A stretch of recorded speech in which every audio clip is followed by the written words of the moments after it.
Sekolah Dasar Negeri 19 di Lupi. Sebagian murid menganggap bahwa matematika merupakan pembelajaran yang sulit dan membosankan. Faktor murid tidak menyukai matematika. Yang pertama, metode yang membosankan. Yang kedua, kurangnya media pembelajaran yang interaktif dan kontekstual. Yang ketiga, rendahnya motivasi belajar. Dan yang keempat, lingkungan dan sumber belajar yang tidak memadai. Dilihat dari lapor pendidikan bahwa terjadi penurunan dari tahun ke tahun baik numerasi dan kualitas pembelajaran. Untuk mengubah situasi ini tentunya ditemukan sebuah tantangan untuk melakukan prakarsa praktik baik. Tantangan ini perlu dituntaskan, di antaranya menemukan metode pembelajaran yang interaktif sesuai dengan kebutuhan peserta didik yang mendukung pembelajaran menggunakan 3 bahasa, bahasa Inggris, bahasa Gorontalo, dan bahasa Indonesia. Kedua, merancang media dan lingkungan belajar secara kontekstual. Dan yang ketiga, menggabungkan pembelajaran yang terintegrasi dengan teknologi.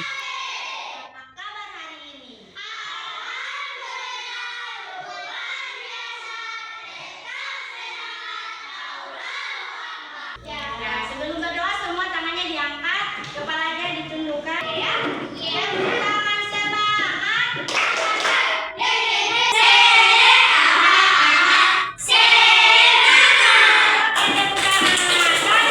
Pada pagi hari ini juga kita awali dengan menyanyikan lagu nasional agar kita selalu memiliki jiwa nasionalisme.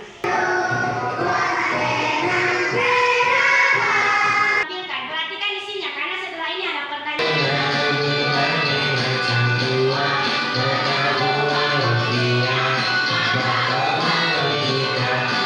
Dari tampilan video yang telah Ibu tayangkan, ada yang tahu tidak kita hari ini belajar tentang apa? Tentang bagus, tepuk tangan dulu. Ada pertanyaan sebelum kita masuk pada materi. Pertanyaannya, ada yang bawa uang jajan hari ini? Oke, semua bawa? Ya. Ini berapa? 10.000. 10.000. Ini? 5.000. 5.000. Ini? 5.000. 5.000. Ini? 100.000. Ini 100.000. Sana? 2.000. Bagus, tepuk tangan. Nah, ada yang sudah belanja pagi ini? Ya. Belanja apa saja?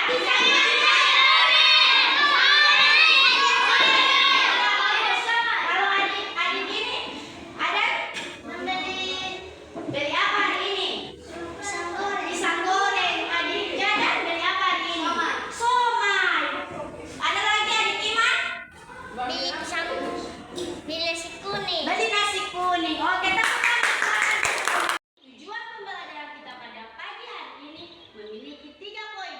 Pada praktik baik ini, saya mengajar mata pelajaran matematika dengan materi mengeja, mengelola uang jajan. Dan mendiskusikan. Poin ketiga, kalian mampu menggunakan uang harian dan membedakan antara kebutuhan dan keinginan. Pengertian uang. Nah, uang adalah alat ukur yang sah. Kamu memiliki 2 lembar uang 10.000. Berapa jumlahnya?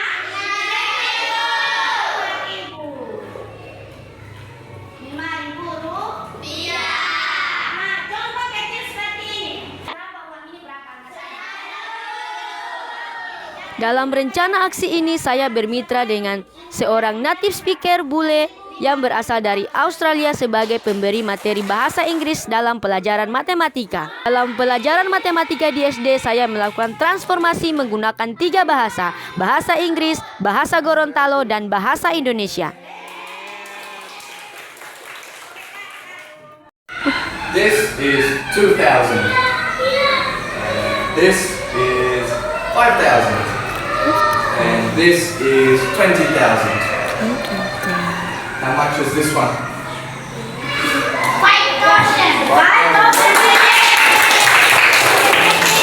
How much is this one? 2%. How much is this one? 20%.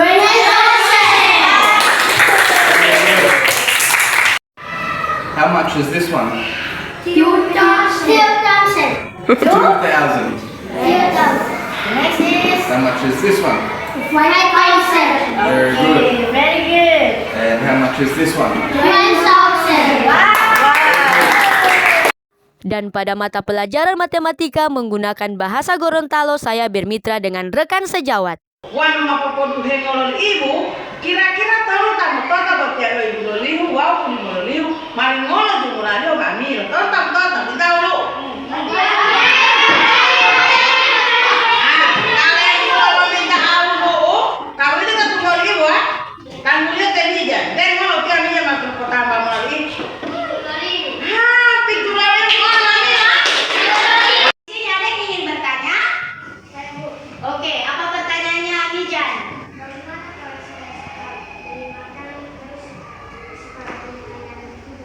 Oh iya, Ibu sudah menjelaskan kan? Yang harus kita dahului adalah kebutuhan. Atau penjelasan dari Ibu. Sekarang kita akan turun lapangan, kita akan berbelanja di toko-toko terdekat yang ada di luar lingkungan sekolah atau yang ada di dalam sekolah ya. Oke, ayo menuju ke kelompok yang sudah Dalam dibagi ya. pembelajaran ini saya menggunakan metode contextual teaching and learning.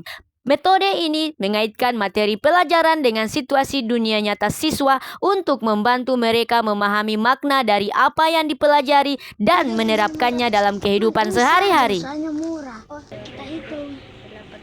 Ini dia. Pas. Untuk mencapai tujuan yang sudah ditetapkan, ada 3 kata kunci yang harus diingat.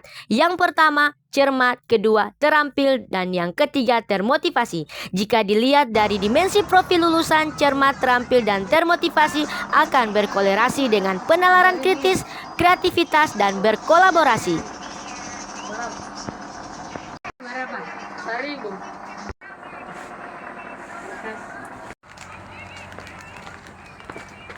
Setelah melakukan simulasi atau bermain peran, siswa kembali ke sekolah. Yang sejuk. Tarik nafas. Hembus. Dalam kerangka pembelajaran akan difokuskan bagaimana penerapan metode pembelajaran secara kontekstual, melakukan simulasi atau bermain peran untuk menyamakan dengan konsep materi yang menggunakan 3 bahasa yang terintegrasi dengan digital, dan bermitra dengan stakeholder baik guru, peserta didik, orang tua, dan seorang native speaker atau bule. Dalam mengerjakan LKPD, peserta didik menggunakan media digital dan melakukan barcode terhadap barang yang dibeli di toko-toko terdekat dengan tujuan untuk mengecek bahan-bahan apakah memiliki BPOM atau tidak dan aman dikonsumsi oleh anak-anak. Setelah menyelesaikan LKPD, mereka pun mempresentasikan hasil pekerjaannya di depan kelas. Kami dari kelompok 2 akan mempresentasikan hasil kerjasama kami. Pisang goreng, kacang, dan tempe. Ada pertanyaan dari kelompok lain? Oke, kelompok 1 apa pertanyaannya? Kenapa kalian tidak mengambil silver win di market? Karena silver win mahal, tapi mengambil market saja karena murah. Oh, jadi mereka hanya mengambil market sesuai dengan kemampuan mereka ya? Sejauh mana hasil yang diperoleh meningkatkan hasil belajar murid melalui diagram berikut. Ketercapaian berpikir kritis, kreatif, dan berkolaborasi sudah berkembang. Tingkat ketuntasan pembelajaran mencapai 96%, serta aktivitas murid sesudah berkembang. Lihat dari refleksi sudah mampu menyampaikan gagasan inovatif terkait model transformasi dan dimensi kolaborasi. Terlihat kerjasama murid sudah cakap dan gigih secara konsisten dan mampu menunjukkan kerjasama dalam hal berbelanja di toko-toko terdekat dan memaparkan presentasi kelompok dengan sangat terampil. Pencapaian yang terlihat pada dimensi profil lulusan menunjukkan bahwa murid sudah mampu cermat, terampil, dan termotivasi dalam pembelajaran transformasi matematika dengan materi mengeja mengelola uang jajan. Saya berbelanja langsung di toko. Saya Rachel Putera Masih. Saya senang belajar materi hari ini karena saya dapat mengetahui cara mengelola uang jajan dengan baik.